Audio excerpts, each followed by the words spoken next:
Learn the most advanced recruiting techniques. Land the most desirable talent.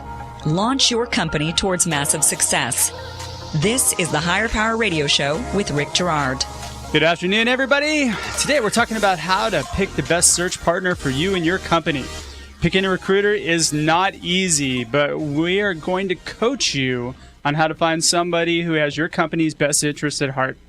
Today is all about landing your big fish. So I'm Rick Girard, and this is the Higher Power Radio Show. Our mission is to discuss and deconstruct insights from top-performing entrepreneurs and industry experts. Every week, we uncover tested tactical solutions to solve your company's most toughest hiring challenges. Hey, today is our 1-year anniversary. This is episode 51, and I want to thank our listening audience for tuning in. So far, we've served, round of applause, thank you all. So far, we've actually had over 47,000 downloads, and we're averaging about 7,000 downloads a month. And hey, we're global. We got about 10% of our listener base is United Kingdom, Sweden, Canada, Colombia, Australia, and India. So yay! So today our guest, let's get to that, is Tom, the Big Fish Chaparro. He's the Executive Vice President and General Manager of the Newport Group. As EVP and GM, Tom is responsible for firm-wide management, day-to-day operations, and quality control, as well as providing leadership and training to managers and staff. Mr. Chaparro combines deep hands-on industry expertise in a variety of verticals with uncanny business insight for international marketplaces in which his businesses operate. With proven executive search experience and unmatched technical and knowledge in general of the real estate development, construction, and oil and gas industries. Big warm welcome, Higher Power welcome to Tom. Tom, welcome to the radio show today. Rick, thanks for having me back, and congratulations on 1 full year of Higher Power Radio. I think it's fantastic that you stuck with it. I know, right? And I think about putting on. First thing I stuck with. Yeah. Well, I asked you how long you stuck with the same woman, and that was a good answer. Yeah. The thing sticking with it and having a podcast once a week for a full year is a commitment, and congratulations to you, and thank you. Congratulations for the success that you're enjoying. Yeah. And I'm honored to be back on the 1-year anniversary. I think on my inaugural show, we maybe had 2 downloads. Yeah. Maybe 3. we had 7. Okay, so I wasn't sure whether or not I'd be invited back, but you know. No, it was probably more me than you. The guest was great. Me, on the other hand, I needed a lot of work. No, so you were great out of the gate. Shows to get my shit together. Hey, you were great out of the gate, and you're still great. You know, as I told my wife I was coming on the radio today, this podcast, to talk about recruiting, and you know, I married the perfect woman for me. And she says, great, so you get to go on the radio for 30 minutes and talk about being a headhunter? I said, exactly. Yeah. She says, oh boy, that'll be fun to listen to. So anyway, here we are today. The tough part is keeping it to 30 minutes for you and I. Oh yeah, no, it could go talk all day. It could go longer. So, you know, the reason why we're also having you back is we learned from Paul, who's our engineer and the owner of the station, that, you know, the first rule of podcast is that you bring back your first guest a year afterwards. So, hey, we're gonna knock it. Even if they're a total slacker, you bring them back. Thank you. I appreciate it. No, again, it was more me than you, my friend. So, things we're going to cover in today's show. We're going to talk about, you know, really the basics behind knowing who your company is first, understand your expectations for your team and your company goals, and then how to evaluate a firm and choose the one that best fits your organization. Sure. So let's start at the beginning, where the root, where I find that I meet with a lot of companies, and a lot of times they just don't know who they are. Right. I don't know if you do that so much. You're probably a little bit more established businesses, where I tend to function more. Well, we work in a number of industry verticals. Mm-hmm. Some of our clients are very well established. Some of them are newer. You know, I mean, I wanted to bring up what a year it's been. I mean, when you and I met last year, the economy was starting to roll. Oh, yeah. And now we are at an unprecedented level of unemployment, the lowest it's been in our lifetimes. 2.8% in Orange County as of and 2 months ago. in the industry verticals that we're working, the fight for talent is more dynamic and more difficult than ever before. Yeah. So I think a company's knowing itself and knowing who they are and the value that they present to prospective candidates is mission critical. Oh yeah, to their process right now. Totally agree. So bringing it back to knowing who they are, I would imagine some of your companies are fairly established. You deal primarily with builders. And... I deal in two industry sectors. I deal in the real estate development, primarily production home builders, large publicly traded builders, as well as smaller, more entrepreneurial situations. Okay. And then I also have a strong background in the energy sector, the upstream oil and gas sector. Yeah. We moved into that sector in 2010 when the real estate development and construction sectors waned. Yeah. So now I have a foothold in both markets, and they're both equally challenging. Yeah. When things are good in the oil and gas sector, human capital is the number one priority. Everything revolves around that. And attracting people is difficult. Yeah. I would imagine that's a little bit more centric about like what oil prices are, right? Yes, it is. Absolutely. And as we see the price of crude oil coming back up, we're seeing our clients jump back into the sector, and we're starting to see hiring accelerate. But you're also super clutch in real estate. I know you guys have a great reputation in that space. Well, thank you. We've worked hard to earn that, maintain that. The Newport Group as a company, that's probably our strongest industry vertical, is the production builder and construction sectors. We do a lot of work on the straight development side, big land developers, things of that nature. Most of our work is West Coast centric, although we do work across the country. We're also very strong in the specialized construction sector, particularly the pipeline and infrastructure construction sectors. Nice. John Fitzpatrick, the founder of the firm, that's his personal space, and he's developed a team, and they're very, very busy. That sector has never really waned. No, and building's been booming. It's booming. It's booming. And, finding talent and helping clients attract and hire, that's what we do. Got it. And, and I kind of got the tagline, big fish, because my job as my client's headhunter is to not only help them locate, but to help them hook and ultimately land that big fish. And that it requires a team effort. That requires a capable angler, a capable captain, a capable deck crew. We have to have a decent boat. All right, we have to have all of those things. Let's go back to those references in a minute. I want to reel us back in here. Let's start with... Reel us back in. Okay. Yeah, reel us back in a little bit. So, okay. There's three things that I find when you're looking at companies, or at least what I evaluate, and I think most companies should think about when they're trying to find a source for recruiting for them. Sure. One, they should know what their company core values are. Sure. What their culture is. Right. And at least have a plan for success or a plan for hiring. Right. Would you agree with that? I would totally Anything else agree. You would add to that? And we work with our clients on all three of those aspects. Although we're not a consulting firm per se, in that we're going to come in and help a client define their mission statement. Yeah. But we do get involved after the company, and most of our clients, those are already established. Yeah. And they're a little farther along in their cycle. But where we get involved is really helping them put together a executable hiring strategy. Okay. And we're not involved in mass hiring for our clients. We're not a company that you would hire to bring in 50 people. We're very specialized, and we work primarily on the managerial level and up, and very targeted, specific, fishing expeditions on behalf of our clients to help them execute and get that key talent. This is going to be a wet episode. With the situation that we're facing and the critical talent shortage that we're in right now, I don't know how a company can effectively compete for real talent, A-list talent in the market without developing a meaningful partnership with a search group, for instance, like the Newport Group. And we're not the solution for everybody. And I'm not here to pitch the Newport Group as your solution. Oh, you're doing a good job of pitching but it, we're not. Well, I can't help it, But always a salesman. I love it. Yeah, but we're not. But it's more of what resources are really available. Rick, you and I were talking about this earlier. The internet has created this false sense of information for companies. Sure.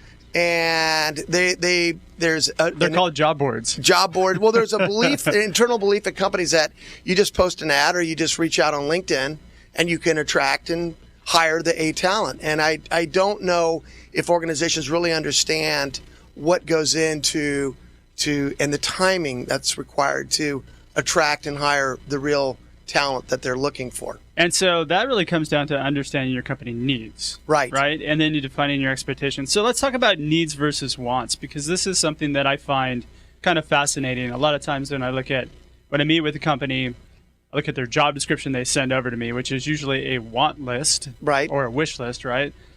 What the company needs sometimes what I find most often is not what they want, what they've written down. Right. And I think that's a big differentiation that we need to kind of help somebody to look at, is what your ego should not be in the consideration for what the company really needs. Well, it's funny you mentioned ego, because I have been very successful in the real estate development and builder sectors, which come with a lot of ego.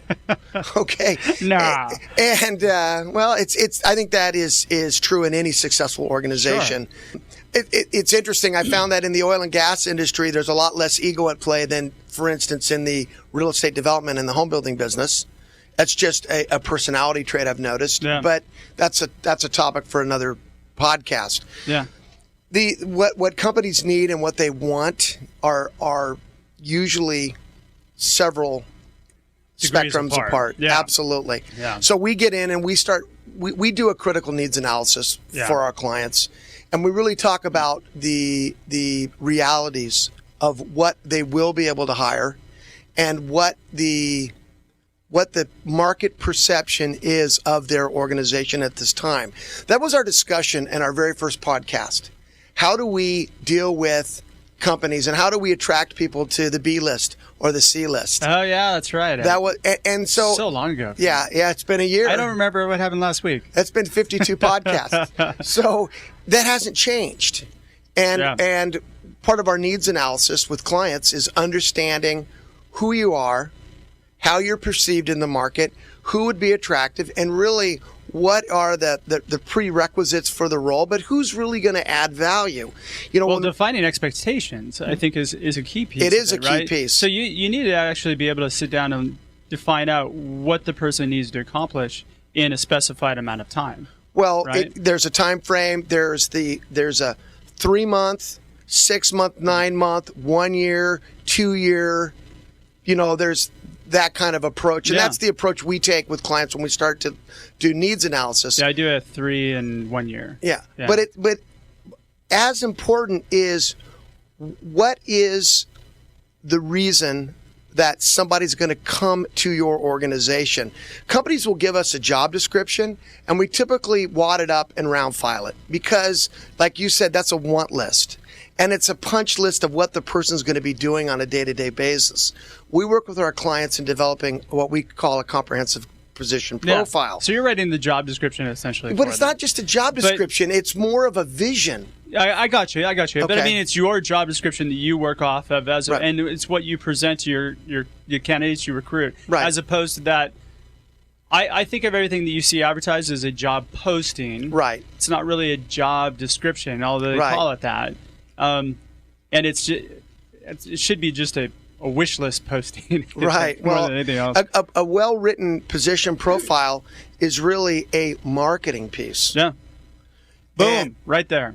It's a marketing piece. And a good search consultant is going to be an extension of your marketing out in the candidate universe. Okay, so that's what we do. And this is what leads us to the difference between two different types of recruiters. Right. One you have is the order taker. Right. And one's the driver. Right. I consider you and I to both be drivers because we get in the seat and we take the wheel and we make it happen.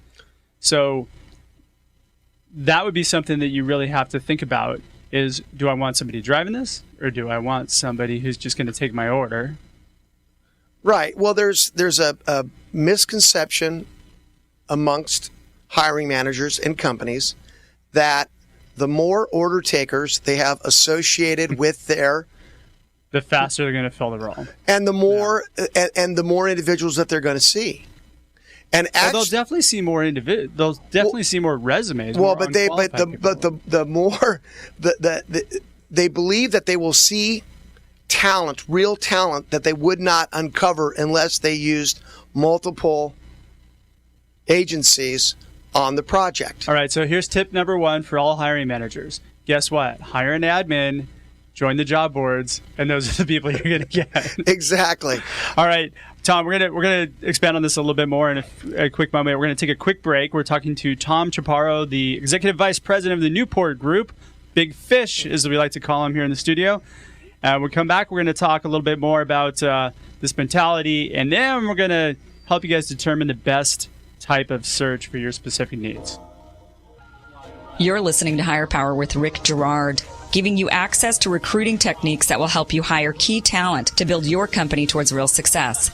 Rick is a recruiting executive and entrepreneur who's been successfully recruiting in the aggressive Silicon Valley technology landscape for the past 2 decades. After a very successful stint at Apogee, he founded Stride Search in 2012. Based on a lean efficiency model, Stride has uniquely positioned itself as a leader in retained search for the most critical talent hires within a small organization. Whether you're a startup executive or recruiting professional, by listening to Higher Power with Rick Girard, you will walk away with skills to help you attract and hire great talent. Now back to Higher Power with Rick Girard.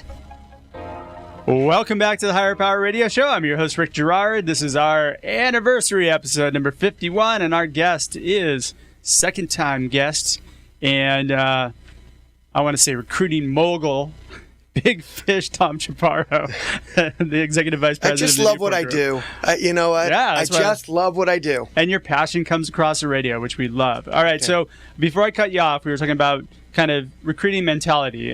There's 2 schools of thought. You have the order taker and then you have the driver, right? Right. So let's kind of help our audience to kind of identify which one will work best for their environment. And I think a lot of companies are so used to the order taker. Right.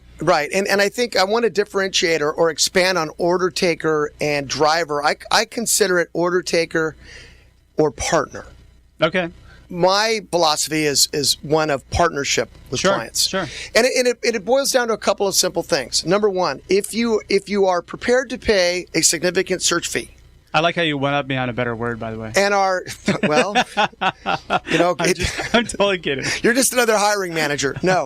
So when I'm discussing search philosophy with a new client, or we're looking at helping them tackle a particularly urgent need or a mission critical need, I remind them that they're prepared to pay a significant search fee.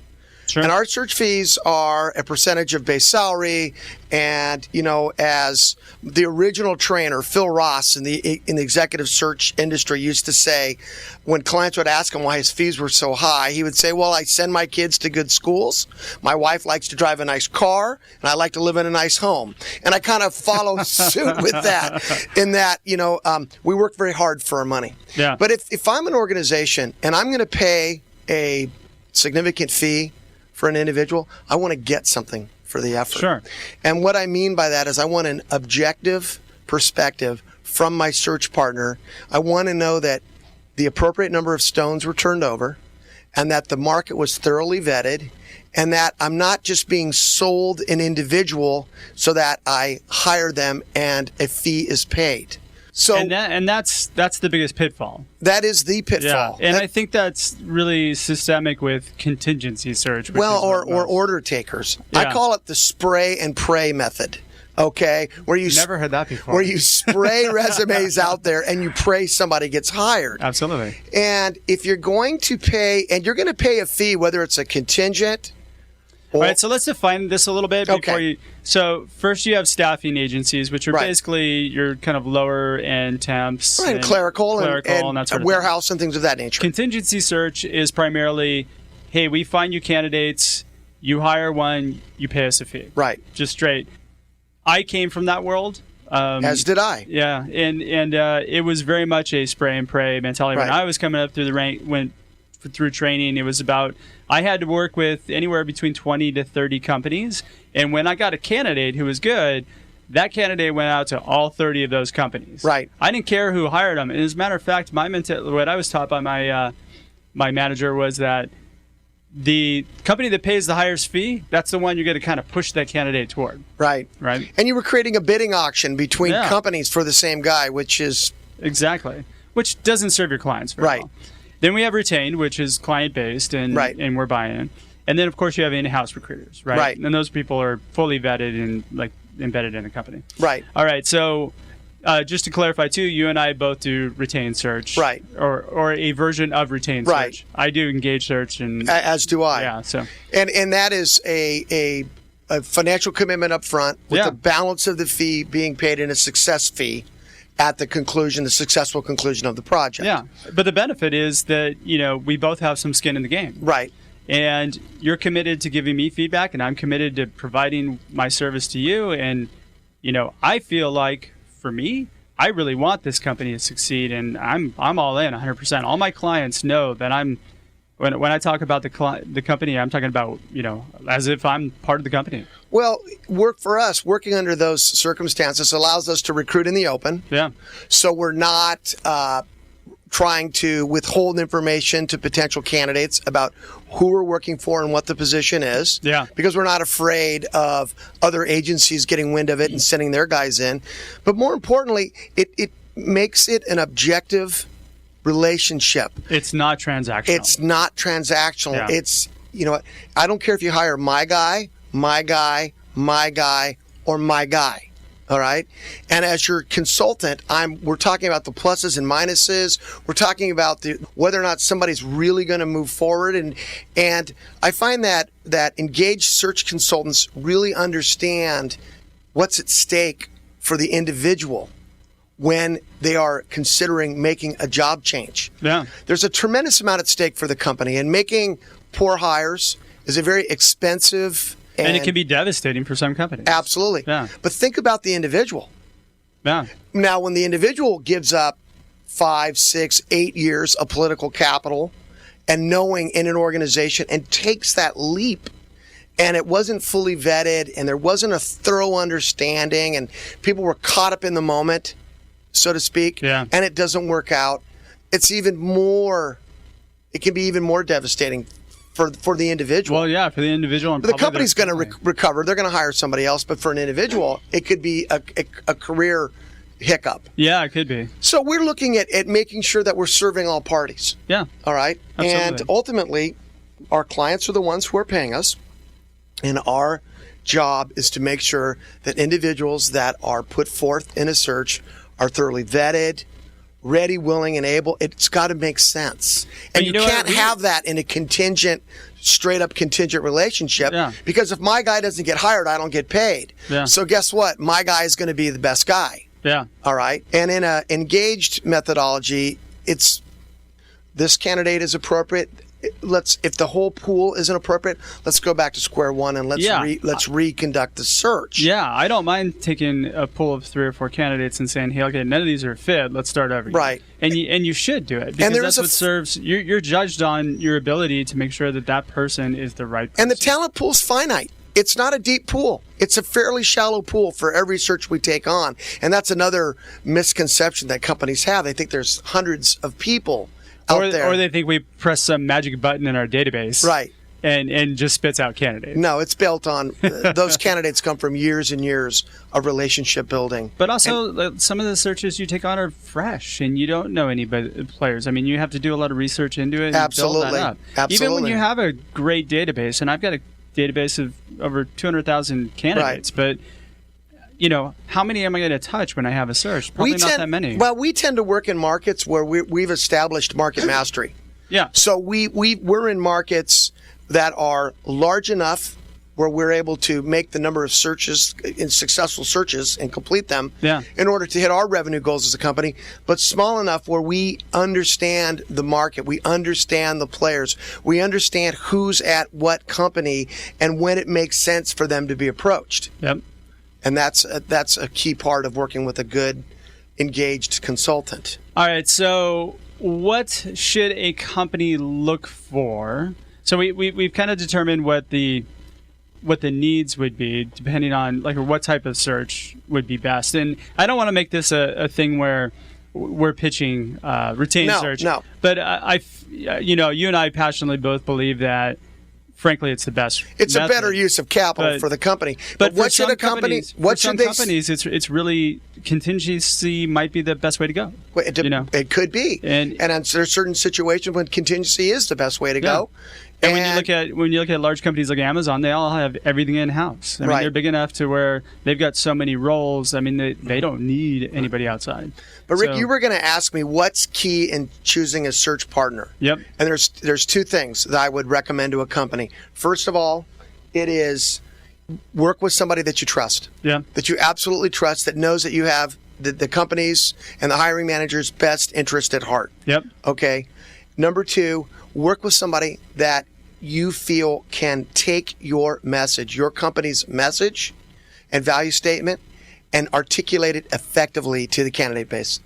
Those are the two things. So you got to pick somebody that you trust, and then you need to pick somebody that you are confident can get the attention of that big fish.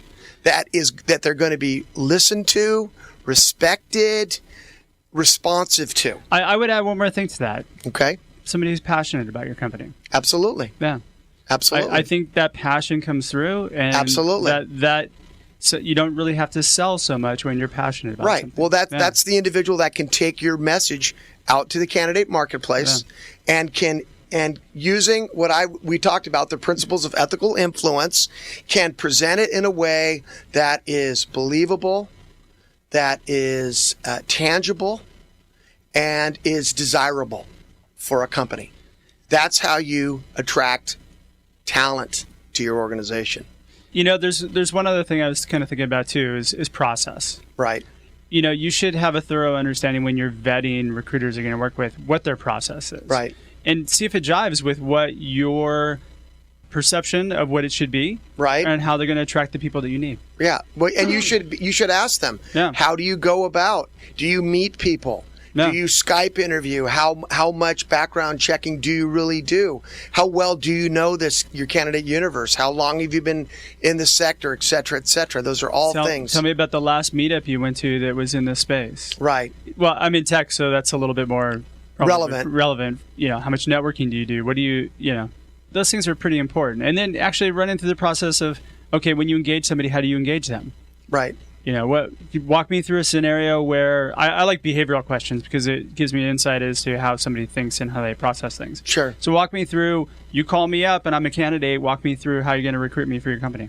I'm just going to throw money at you. No, our recruiting process, it's going to depend upon whether or not it's an existing relationship we have or a new relationship.